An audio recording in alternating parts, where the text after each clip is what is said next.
দুয়ারে সরকারে মিলবে আরো বেশি পরিষেবা, প্রত্যন্ত এলাকায় পৌঁছতে থাকছে এবার মোবাইল ক্যাম্প। এবারের কর্মসূচিকে উৎসবের মতো করে পালন করার পরিকল্পনা নিচ্ছে নবান্ন।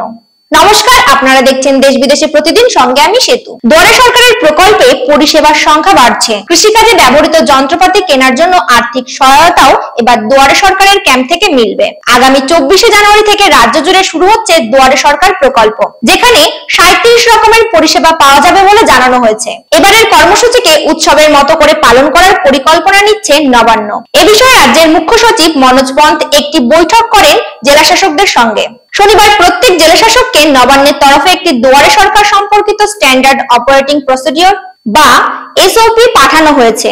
সেখানে বলা হয়েছে, আগামী 24শে জানুয়ারি থেকে শুরু হয়ে এই ক্যাম্প চলবে 28শে ফেব্রুয়ারি পর্যন্ত। 1 ফেব্রুয়ারি পর্যন্ত দুয়ারে সরকারের শিবিরে যে আবেদন জমা পড়বে, 28শে ফেব্রুয়ারি সেগুলির প্রসেসিং শুরু হয়ে যাবে।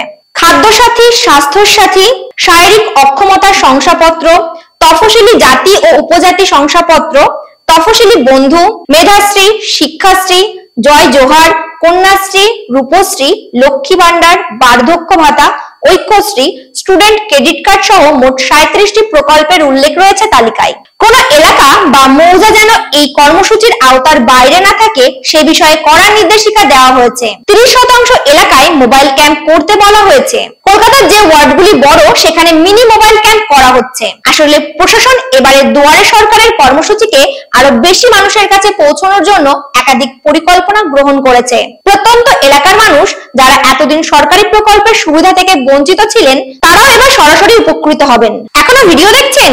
আরে তাড়াতাড়ি যান, নামটা লিখে ফেলুন দুয়ারে সরকারের এই প্রকল্পগুলিতে। আর এইরকম আরো তথ্য পেতে দেখতে থাকুন দেশ বিদেশে প্রতিদিন, প্রেজেন্টিং বাই HPR নিউজ।